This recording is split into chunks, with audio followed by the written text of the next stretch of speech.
Last time we spoke about the invasion of the Treasury Islands. The time had finally come to begin operations against Bougainville, but in order to do so, the Allies had a few tricks up their sleeve.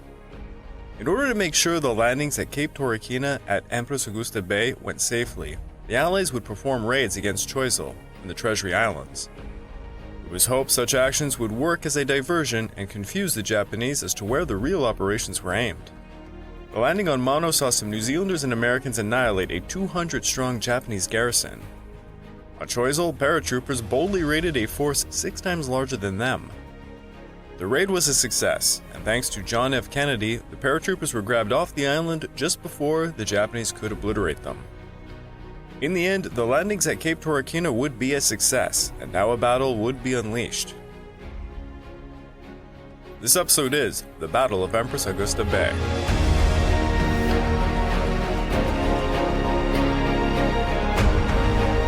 Welcome back to the Pacific War Week by Week podcast, and I'm your dude for host Greg Watson.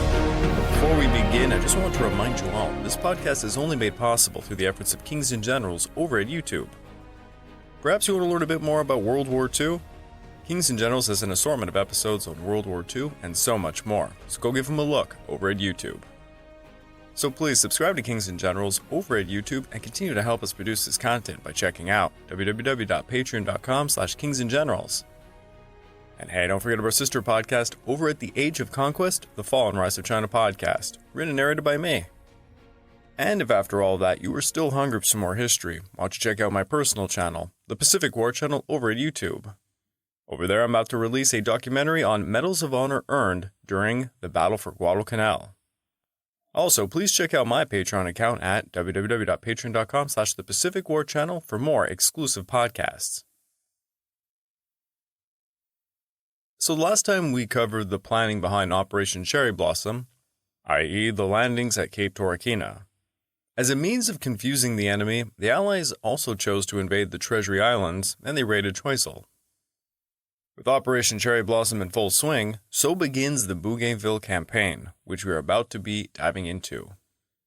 At the end of October, after successfully invading the Treasury Islands, and the extremely bold attack upon Choiseul, where the paratroopers were outnumbered 6-1, combined with General Kenny's 5th Air Force and air assaults neutralizing Rabaul and nearly every airfield on Bougainville, the landings at Cape Tokina were finally launched.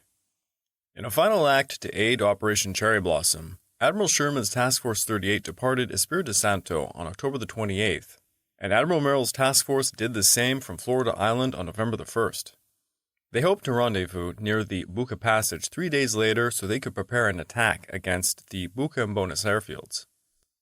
During the morning of November the 1st, Admiral Merl's cruisers arrived to their station and began firing upon the airfields. Then Sherman's carriers arrived off Buca Passage to launch 2 separate airstrikes. The first airstrike consisted of 18 fighters, 15 dive bombers, and 11 torpedo bombers that hit Buca just after daylight. The second consisted of 14 fighters, 21 dive bombers, and 11 torpedo bombers that hit Buca again at mid-morning. The airstrikes managed to shoot up a number of small ships within the harbor. Meanwhile, after firing 2,705 and 6-inch shells all over Buca and Bonus' airfields, Merl's Task Force 39 departed the Shortlands to bombard Poperang, Balalo, and Fazi. On November the 2nd, Sherman performed airstrikes against Buca and Bonus' fields before departing south for Guadalcanal. Within those 2 days, the Americans estimated they had destroyed around 30 aircraft and several small ships at the cost of 11 aircraft lost. The attacks had rendered the 2 Japanese airfields closest to Empress Augusta Bay basically unusable for when the landings would be made. The Japanese were now convinced that any invasion of Bougainville would have to be countered with all the aircraft and ships available within the Southern Theater. Yet they could not concentrate their entire naval and air forces against the Solomons, because the American and Australian forces on New Guinea would most likely be performing a landing on New Britain at any moment. Admiral Koga also expected the Americans to attempt a landing in the Gilberts or Marshalls. Thus, the two-pronged Allied strategy was serving to freeze the Japanese army units within the New Guinea and Solomon areas. Meanwhile, Admiral Wilkinson's Task Force 31 were making final preparations for the transport of the 3rd Marine Division. The amphibious assault would be facing a landing area defended by roughly 270 men. Once they overcame them, a defensive perimeter would have to be hastily made because it was certain the Japanese commander on Bougainville would hammer them hard. General Vandergrift's plan was to land the 3rd and 9th Marine Regiments of Colonel George McHenry and Colonel Edward Craig, and the 2nd Raider Battalion of Lieutenant Colonel Joseph McCaffrey, abreast on 11 designated beaches covering a distance of 8,000 or so yards. The 3rd Raider Battalion, led by Lieutenant Colonel Fred Beans, would land at the same time on Parada Island, to overcome an estimated 70 Japanese defenders there. Wilkinson wanted to land the forces abreast as quickly as possible, and to have the transports unload the supplies off the bay by nightfall, because he expected a rapid Japanese response, similar to what had occurred on Savo Island. On October the 28th, General Turnage's men departed the New Hybrids in 20 combat transports and cargo ships commanded by Commodore Lawrence Leifsnyder. The convoy proceeded using different routes, hoping to prevent the Japanese from discovering the size of their force. The 3 transport divisions would rendezvous with Wilkinson's destroyers by October the 31st. Once linked up, they would approach Bougainville under the cover of naval PBYs and liberators. During the morning of November the 1st, minesweepers led by the destroyer Wadsworth were sent to clear mines from the landing areas and to determine how dangerous the shoals were. The minesweepers found no mines, but they did find plenty of uncharted shoals. Wadsworth's radar confirmed that Cape Torikina's position within their naval charts was quite misplaced.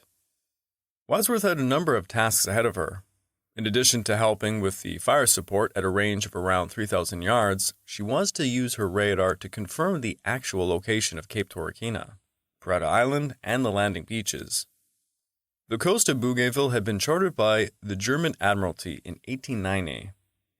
The Germans had placed Cape Torikina and Mutapina Point around 9 miles southwest of their actual locations. Thankfully, the submarine USS Guardfish reported that the Air Force and naval charts had misplaced Cape Torikina by around 7 miles, and this is why Wadsworth was sent to investigate.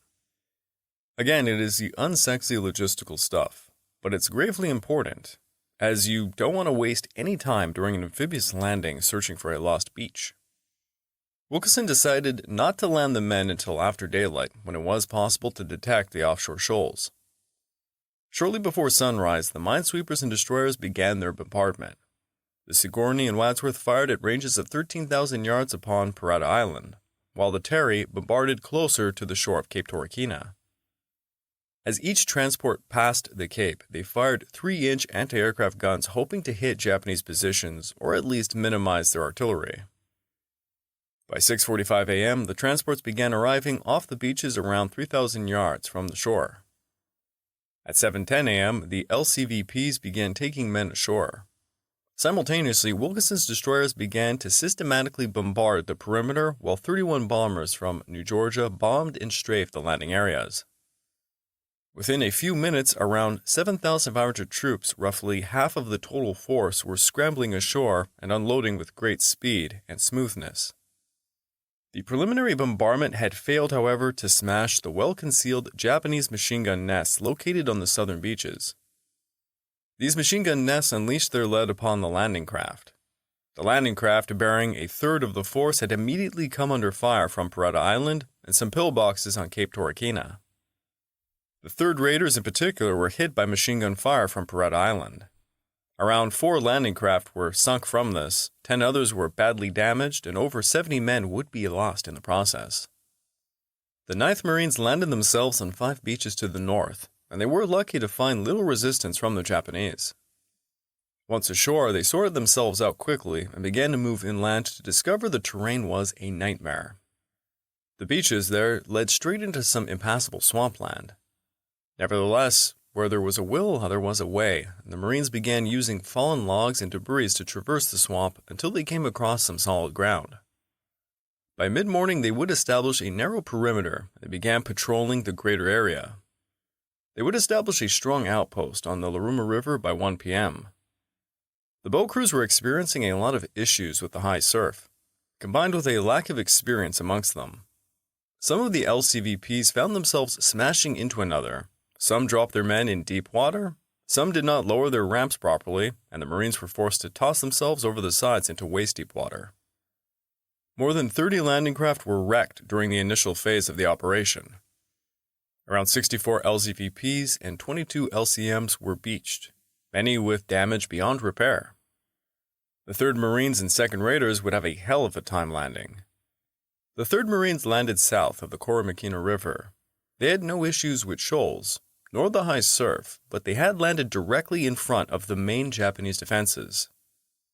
There were roughly 300 Japanese there, but they did not have a permanent defense along the beaches of Yellow 2, Blue 2, and Blue 3. As the 3rd Marines landed, they began fighting with some Japanese, killing many and sending them fleeing into the jungle. Patrols were quickly organized who worked alongside the 2nd Raiders to fan out. The Raiders, upon landing, found tougher resistance in the form of a reinforced platoon operating out of 2 bunkers and trenches located 30 yards inland. Once the Raiders had blasted out the bunkers, the remaining Japanese began to retreat into the jungle. Like the 9th Marines, they would find swamplands ahead of Yellow Beach 1, making it difficult to advance. By mid-morning, the Raiders reached the Bertoni Mission Trail. The main Japanese resistance hit the men who landed at Blue 1, just adjacent to Cape Tokina. There, the Japanese had constructed 25 large and small log and earthen pillboxes around the perimeter of the cape. There were trenches connecting the pillboxes, some of the larger pillboxes measuring 6 feet by 6 feet, containing 75mm field guns. Each pillbox was covered by earth and camouflaged using jungle plants. Only 3 pillboxes had been hit by the naval and aerial bombardments prior to the landings. When the Americans hit the beaches in the area, they immediately were forced to charge into the enemy bunkers.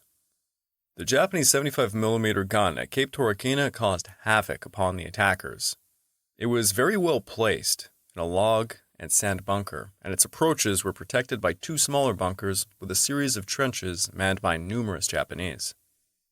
Sergeant Robert Owens of A Company, 3rd Marines, grabbed 4 Marines and charged the 2 small bunkers directly upon the mouths of some machine guns. The Marines entered an emplacement through a fireport, and they drove the gun crews out. The surrounding trenches concentrated their fire on the brave Marines. Sergeant Owens would be found later dead, riddled with bullets. He was posthumously awarded the Medal of Honor for the action. Lieutenant Colonel Joseph McCaffrey was immediately mortally struck 4 times in the chest as he led the Marines forward, and he was to be replaced temporarily by Major Alan Shapley for the 2nd Raiders. Despite the tremendous losses, the Americans cleared the Japanese positions and pushed further inland to pursue and kill the fleeing defenders.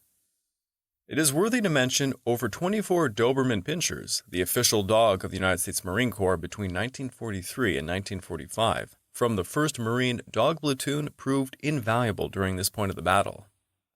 The dogs were able to point out hidden snipers concealed in the underbrush. 549 war dogs would return from the war, with only 4 not being able to return to civilian life. They were all very good boys. The 3rd Raiders landed on Peruta Island, and nearly all of their boats were shot at, but it was mostly small machine gun fire and did little to no damage. The Japanese had 3 or 4 deep, well-sandbagged emplacements on the seaward side, where their machine gun nests fired upon the Raiders.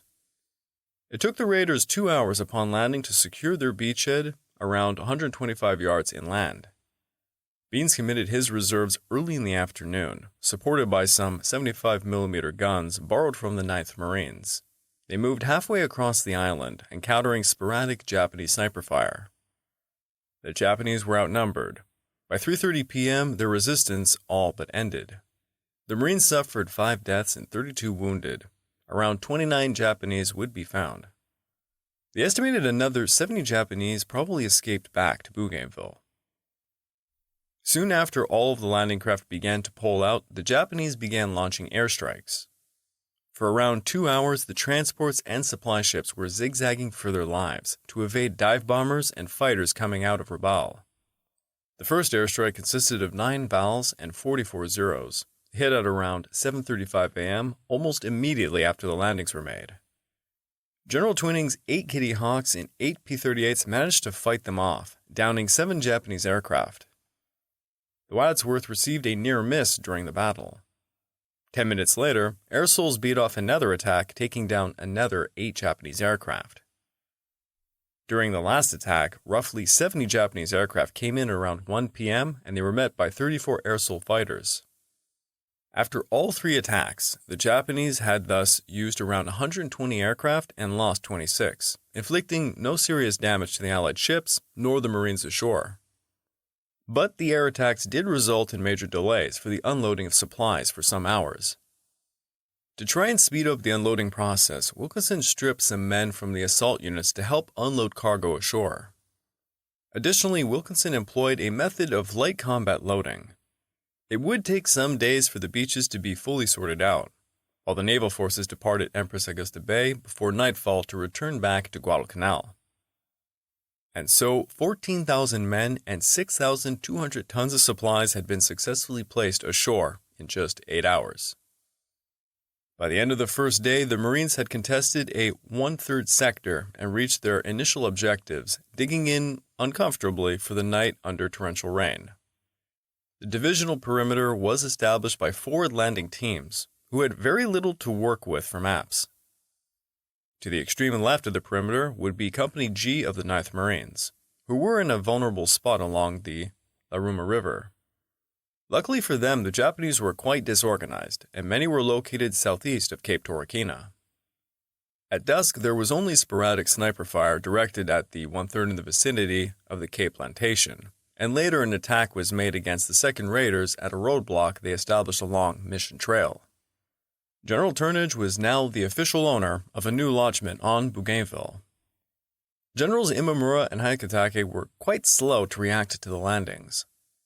They sent the Iwaza detachment, led by Major General Iwaza Shun, commanding the 6th Infantry Group. Backing him up would be the 1st and 3rd Battalions of the 23rd Regiment. Their first task was to hit the new enemy beachhead.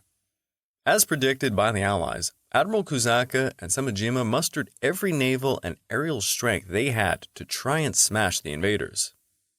As part of Operation RO, Admiral Koga had sent over 250 aircraft from the 5 carriers of Admiral Ozawa's air fleet. Koga specifically stated the bulk of these were only going to be loaned for a short time. Obviously, they would have to return to the main fleet. Well, the invasion of Bougainville certainly upset the plans. The planes would not be coming back on schedule, that was for sure. As Admiral Fukudome Shigure, Koga's chief of staff, would later note, "Although the planes were not originally to be used in such offensive operations, we could not just stand by and not employ them." By midday on October the 31st, the Japanese had discovered the American task force that had departed Guadalcanal en route for Bougainville. The IJN was determined to interrupt the operation. Kusaka sent a cruiser-destroyer task force led by Vice Admiral Omori Santaro. Departing Rabaul, Omori had 2 heavy cruisers, Miyoko and Hakuro, 2 light cruisers, Sendai and Nagara, and 2 destroyers. Now, Omori was the commander of Cruiser Division 5 of the combined fleet, not that of the 8th Fleet. He just happened to be at Rabaul, covering the movement of the 17th Division at the time. He was given command of his division and the main strength of the 8th Fleet. Omori sailed out at 3 p.m. in the direction of the Shortland Islands, believing that to be the Allied target. Poor weather hindered his force, and his search planes failed to locate any Allied ships. Thus, by 9 a.m. on November the 1st, he was on his way back to Rabaul. Yet, right as his ships were turning around, suddenly they received reports that the Americans had just hit the beaches of Cape Tokina. Omori was quickly reinforced with a destroyer squadron and a destroyer transport group consisting of the Amagiri, Fumizuki, Uzuki, Yunagi, and Minazuki, each carrying 200 troops of a 1,000 special-trained raider group of the 17th Division. This was the 2nd Mobile Raiding Units from the 2nd Battalion, 54th Regiment, led by Major Miwa Mitsuhiro. They were going to perform a counter-landing against the Marines at Mutupino Point near the village of Toroko, due south of the Marine beachhead.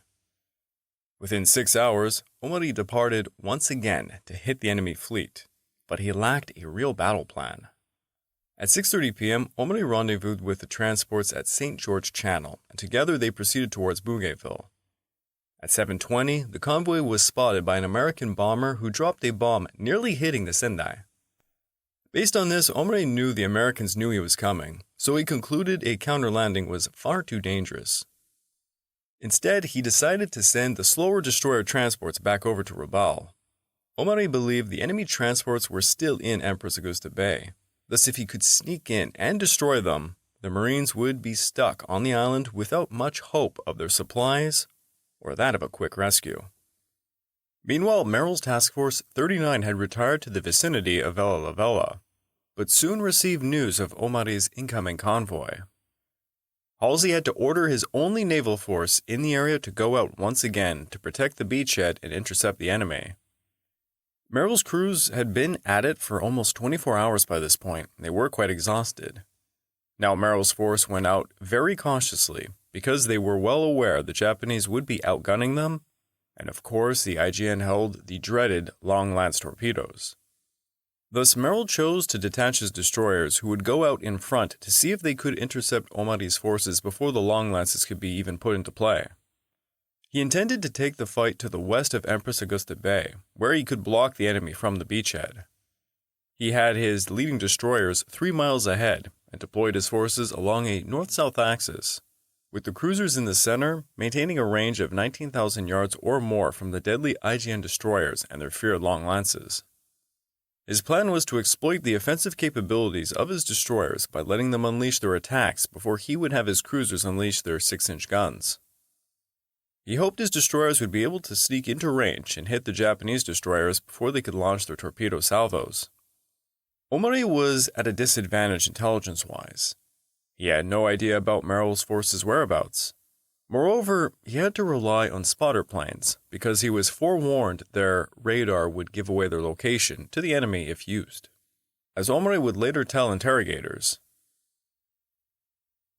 "We had some modified aircraft radar sets in action, but they were unreliable. I do not know whether the sets or operators were poor, but I did not have confidence in them." Thus, he had no idea of the position or size of the American flotilla. Still, he believed the enemy transports were in the bay, though in reality they would actually be nearly 40 miles to the south. Omari, still lacking any real battle plan, arrayed his forces in 3 columns, with his 2 heavy cruisers, Myoko and Hagero, in the center. Ijun's screen of light cruisers, Sendai, and destroyers Shiratsuyu, Samidare, and Shigure to the left, and Rear Admiral Osugi Morikazu's screen of light cruiser Agano and the destroyers Wakatsuki, Hatsukaze, and Naganami. As the Japanese approached the area, Task Force 39 were sailing 20 miles west of the beachhead. Merl's flagship Multiplier was the first to make radar contact with the enemy at 2:30 on November the 2nd. Omari's fleet was 35,900 yards out. Merl changed his course to head due north and then reversed to go south with his cruisers to find a favorable position to try and cross Omari's T. Merl sent Commander Bernard Austin's destroyers out to hit the Japanese southern flank, while Captain Burke was ordered to take an interception course that would force the Japanese to be in a vulnerable position for the destroyers to launch torpedoes into their left flank. At 2:45 a.m., a Japanese aircraft finally spotted the Americans and began to drop flares over them, and this allowed the light cruiser Sendai to lead the northern column over. However, by this point, it was all but too late for the Japanese. Burke had closed in on their left flank and launched 25 torpedoes at Ijun's column. After launching the torpedoes, Burke had his ships separate, and it would be an hour before they could all be gathered again to form a full circle and return to their firing positions. The battle would be very chaotic. The U.S. destroyers experienced a very hard time trying to maintain contact with each other, and several times they would fire upon each other by accident. All 25 torpedoes would miss, because Omari ordered his ships to make a hard right turn. At 2:50, the Samidare launched a full salvo of 8 torpedoes which missed their main targets, but a single torpedo managed to hit the destroyer USS Foote, blowing up a large part of her stern. Cruiser Cleveland and destroyer Spence would accidentally run into each other, doing some light damage, trying to avoid the damaged Foote. Merl could no longer wait for the results of the destroyer attacks, and he ordered his cruisers to begin opening fire at 2:50 a.m. Merl's cruisers would unleash a continuous fire using their 6-inch guns while maintaining a coordinated figure-8 pattern to confuse the enemy and avoid torpedoes. The tactic had been very well rehearsed, and the commanders were perfectly in tune with another. James Fay, a sailor aboard Merl's flagship Multiplier, described the long night illuminated by lightning, flares, star shells, and muzzle flashes. The big 8-inch salvos, throwing up great geysers of water, were hitting very close to us. Our force fired star shells in front of the Jap warships so that our destroyers could attack with torpedoes. It was like putting a bright light in front of your eyes in the dark. It was impossible to see. The noise from our guns was deafening. The Sendai was the first to be hit, taking a 6-inch shell to her rudder before it exploded near her boiler rooms. Sendai experienced a series of explosions and quickly sank. The destroyer Samidare and Shiratsuyu, behind the Sendai, collided with another trying to evade the naval gunfire, and they wound up taking positions around the stricken Sendai, already sinking by this point. Merl then shifted his focus to the other 2 Japanese columns, forcing Osugi's column to head west, running across Omari's cruisers. The Hatsukaze tried to move between 2 heavy cruisers and collided with Omari's flagship, Miyoko, at 3:07. Hatsukaze was so crippled by the collision she was much easier to hit as a result. She was found by Burke's reformed 45th Destroyer Division by 5:30 a.m., and 5 of the destroyers proceeded to batter her with shells until she would sink at 5:40. The Miyoko, meanwhile, was hit by 6-inch shells, but fortunately for her, 4 of them were duds, not causing enough damage to slow down the flagship. Next, the USS Spence and Thatcher ran into each other, but were able to carry on the fight. Both sides were having a lot of trouble running into another during this battle. Merl's cruisers, performing the 8 pattern at high speed, allowed them to evade most of the gunfire, however. At 3:20, Omani opened fire with his heavy armament, both torpedoes and naval gunfire from his cruisers.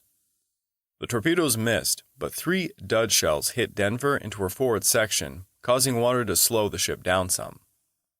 The other cruisers were forced to slow their speed to match her.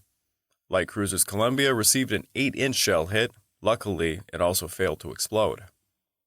The Japanese fire was becoming heavier and more accurate, forcing Merl to respond with a smokescreen in front of his cruisers. Merl made sure to keep his distance from the Japanese. When their range closed in at around 13,000 yards at 3:26 a.m., he ordered a 180-degree turn to the north. The radical maneuvering by Merl's cruisers made it extremely difficult to accurately fire upon them, but also for Merl's cruisers to hit Omari's. At 3:30 a.m., Omari decided to retire in the mistaken belief that his long lances had sunk or heavily damaged Merl's cruisers. Omari had received a false report claiming 1 torpedo hit on leading U.S. cruiser, 2 torpedo hits on second U.S. cruiser, 2 torpedo hits on third U.S. cruiser. Shellfire also reported on U.S. force. In the meantime, Burke's destroyers had re-entered the fray of battle and began firing upon the doomed Sendai. Afterwards, they pursued the Shiratsuyu and Samidare, but both destroyers got extremely lucky when Commander Austin confused Burke into believing that the ship he saw turning northwards was actually the Spence. By 4 a.m., the Sendai was sinking, taking with her 185 crew. Ijun and 311 other survivors would later be rescued on November the 3rd by the submarine RO-104. The Hatsukaze would later on be sunk at 5:40 a.m. As dawn was breaking, Merl urgently called for all available fighters to come to his aid, as he expected the Japanese to toss the kitchen sink of air forces at him. Just before 8 a.m., a formation of 80 Zeros and 18 dive bombers arrived and began attacking his cruisers, desperately performing anti-aircraft maneuvers. The Allied aircraft were delayed by bad weather, resulting in only 8 Hellcats, 1 Marine Corsair, 3 P-38s, and 4 New Zealander P-40s showing up. The Allied pilots would claim to down 16 Japanese aircraft, though in reality it would only be 8. Merl's forces, performing a defensive circular cordon, would claim to down 17 further Japanese aircraft. The Japanese managed 2 hits, one causing minor damage to the USS Multiplier. The Japanese had lost their chance to stop the invasion of Bougainville. Merl's handling of the battle, particularly his figure-8 maneuver, had negated the dreaded superweapon of the enemy, the Type 93 long-lance torpedo. It was to be the last major surface engagement of the Solomons area. Halsey would later reflect on the Japanese attempt to hit the landing forces at Cape Tokina. It was the most desperate emergency that confronted me in my entire term as the Comsapac. Commodore Reichsnyder was ordered to bring his transports back to Cape Torina to resume the unloading. The unloading of the cargo would be completed by 3 p.m. Vice Admiral Omi's force withdrew back to Rabaul. It was soon to be joined by 4 more cruisers and a number of destroyers coming from Truk. The reluctant Admiral Koga, according to Admiral Fukudome, decided to commit some of his very best units from the undamaged Second Fleet to cooperate with the carrier-based planes which had been sent from Vice Admiral Ozawa's fleet in order to check the U.S. Bougainville operations. 7 heavy cruisers, the Takeo, Maya, Otago, Suzuya, Mogami, Chikuma, and Chokai, and light cruiser, the Noshiro, 4 destroyers, and a number of other service ships would depart Truk on November the 3rd. The once dominant Aegean fleet, so surely footed in the early days of the war, now was hesitant and indecisive. Nevertheless, Koga would unleash another attack against Empress Augusta Bay. Koga placed the new naval force under Admiral Kurita, who would attempt to intercept further American forces en route to Bougainville. On November the 4th, Wilkeson would be bringing the 21st Marines aboard 8 destroyer transports and 8 LSTs. 3,548 men, led by Colonel Evans Ames, alongside 5,000 tons of supplies and equipment, escorted by the destroyers Waller, Safley, Phillip, Renshaw, Eaton, and Sigourney. Halsey received word of the new Japanese force and realized the situation was critical. If Halsey did not turn back the incoming threat, his forces on Bougainville would not receive their planned reinforcements. Halsey was thus ready to take a huge risk. He was going to send in his carriers. As Halsey would later write, "Perhaps the success of the South Pacific War hung on it being stopped." Against conventional wisdom that carriers should not be exposed to land-based aircraft attacks, he ordered Rear Admiral Sherman's task force built around the USS Saratoga in Princeton to face a force possibly of 200 Japanese aircraft. The risks for Halsey were personal as well as professional. "I sincerely expected both air groups to be cut to pieces and both carriers stricken if not lost. I tried not to remember my son Bill was aboard one of them. But we could not let the men at Torokina be wiped out while we stood by and wrung our hands."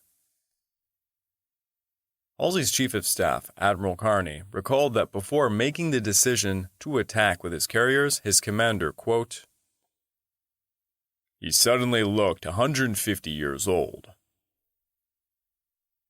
Sherman's task force, now designated Task Group 50.4, consisted of carriers Saratoga, light carrier Princeton, the destroyers Stack, Sterrett, Wilson, Izard, Connor, Bell, Charette, Boyd, Bradford, and Cowell.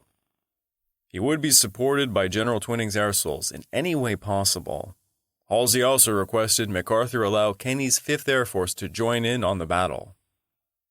On November the 5th, aided by some very bad weather, a surprise air raid was performed against Rabaul. Sherman's carrier force was 230 miles away from Rabaul near Cape Torina when they began launching aircraft at 9 a.m. The Saratoga launched 16 Avengers and 22 Dauntless.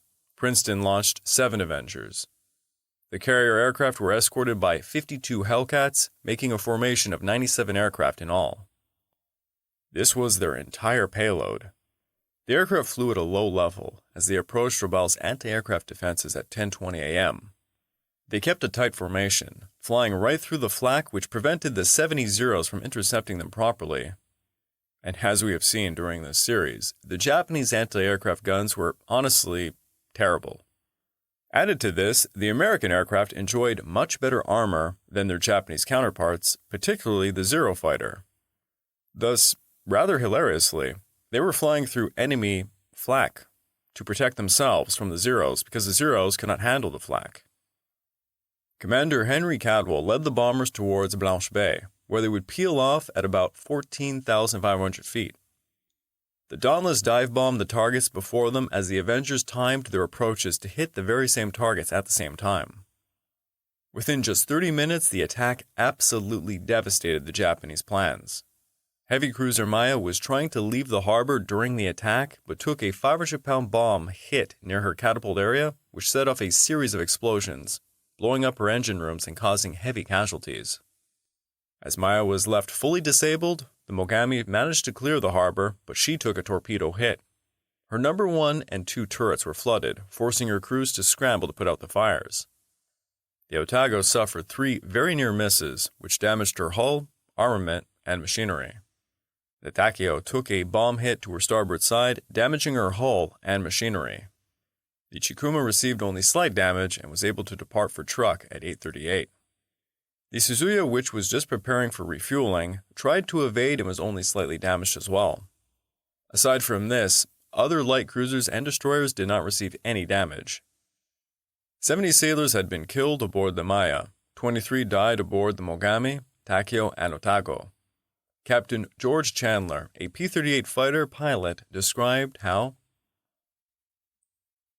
there were B-24 bombers up high, and B-25 bombers attacking right down on the deck, dropping frag bombs on the airplanes along the runways. We did our best work at high altitude, but we also took part in combat 1,000 feet off the ground. Taking full advantage of Halsey's daring attack, General Kenny had sent 27 B-24s and 67 P-38s to bomb the warehouse area on the western side of the harbor. They were challenged by only 15 Zeros, who would lose 2 in the process. The Japanese facilities were wrecked by the attack. The Americans lost 5 bombers and 5 fighters, while taking down 11 Zeros. The very cautious Admiral Minichi Koga withdrew his forces back to Truk as a result. The Japanese naval threat to the invasion of Bougainville was all but over. A Japanese naval officer later admitted that they had given up on Bougainville mainly because of, quote, the serious damage received by several Second Fleet cruisers at Rabaul, a carrier attack. The success of the raid on Rabaul left Halsey ecstatic. It is real music to me, and opens the stops for a funeral dirge for Tojo's Rabaul. Sherman grabbed all of his returning planes, expecting a Japanese counterstrike. A Japanese scout plane discovered Sherman's task force around mid-afternoon, and Kusaka immediately dispatched 18 torpedo bombers after the Americans. At around dusk, the Japanese discovered what they believed to be the task force and attacked. Although they later claimed a great air victory, in reality, they hit an LCI and a PT boat, escorting an LCT back from Cape Torina. A torpedo lodged in the engine room of the LCI had killed a single man. That was the extent of the damage to the quote-unquote task force. In return, the Japanese lost 1 plane. It was hardly an even exchange, and no compensation for all of the havoc wreaked earlier upon the Second Fleet. Halsey yet again showed what a formidable and aggressive commander he could be. His gamble paid off greatly. The Americans had secured their naval superiority in the South Pacific, and it would remain that way for the rest of the war. I would like to take this time to remind all of you that this podcast is only made possible through the efforts of Kings and Generals over at YouTube. Please go subscribe to Kings and Generals over at YouTube and continue to help us produce this content by checking out www.patreon.com/kingsandgenerals. And hey, don't forget about our sister podcast over at The Age of Conquest, The Fall and Rise of China podcast, written and narrated by me. And if after all that you are still hungry for some more history, why don't you check out my personal channel, the Pacific War Channel over at YouTube. Over there, I'm releasing a podcast I did with Nitin from Flashpoint History on the Doolittle Raid. Also, please do check out my Patreon account over at www.patreon.com/The Pacific War Channel for more exclusive podcasts. This month's podcast is actually written by a friend of mine about wonky adventures with Churchill. It's going to be fun. Admiral Merl performed an excellent battle against a larger IGN force. Admiral Halsey lived up to his reputation and performed a bold gamble, and it paid off big time. Now the Americans would dominate the South Pacific for the rest of the Pacific War.